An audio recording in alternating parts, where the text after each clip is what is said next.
സ്വയം നിയന്ത്രിത റോബോ ടാക്സിയുടെ പരീക്ഷണ ഓട്ടത്തിന് അബുദാബിയിൽ തുടക്കമായി. അടുത്ത വർഷം ആദ്യം സർവീസ് ആരംഭിക്കുന്നതിന് മുന്നോടിയായാണ് നടപടി. UAE ആസ്ഥാനമായി പ്രവർത്തിക്കുന്ന സ്വയം നിയന്ത്രിത വാഹനങ്ങൾ നിർമ്മിക്കുന്ന കമ്പനിയായ ഓട്ടോഗോയാണ് തങ്ങളുടെ റോബോ ടാക്സിയുടെ പരീക്ഷണയോട്ടം വെള്ളിയാഴ്ച വൈകിട്ട് മുതൽ ആരംഭിച്ചതെന്ന് വാം റിപ്പോർട്ട് ചെയ്തു. സംയോജിത ഗതാഗത കേന്ദ്രവുമായി സഹകരിച്ചാണ് പരീക്ഷണയോട്ടം. റോബോ ടാക്സിയുടെ പരീക്ഷണം അബുദാബിയിലെ നഗര ഗതാഗതത്തിന്റെ ബൃഹത്തായ പരിവർത്തനത്തിന്റെ തുടക്കമാണെന്ന് ഓട്ടോഗോയുടെ മാതൃകാ കമ്പനിയായ കിൻസുഗി ഹോൾഡിംഗ് മാനേജിംഗ് ഡയറക്ടർ സീൻ ടിയോ പറഞ്ഞു.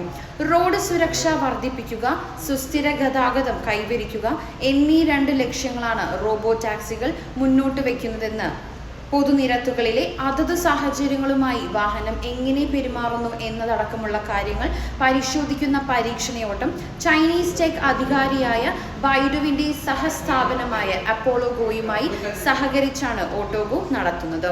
2026ഓടെ അബുദാബിയിലുടനീളം റോബോ ടാക്സികൾ വ്യാപിപ്പിക്കുന്നതിന് റോബോ ടാക്സിയെ പര്യാപ്തമാക്കുക എന്നതാണ് പരീക്ഷണത്തിന്റെ ലക്ഷ്യം. യൂബറും ചൈനയുടെ വി റൈഡും ചേർന്ന് ഡിസംബറിൽ പശ്ചിമേഷ്യയിലെ ആദ്യത്തെ വാണിജ്യ ഡ്രൈവർ രഹിത വാഹന സർവീസിന് അബുദാബിയിൽ തുടക്കം കുറിച്ചിരുന്നു. യാസ് ഐലാൻഡിൽ നടത്തിവരുന്ന ഡ്രൈവർ രഹിത ടാക്സിയാണ് UAEയിലെ ആദ്യത്തെ ഡ്രൈവർ ഇല്ലാ ടാക്സി സേവനം.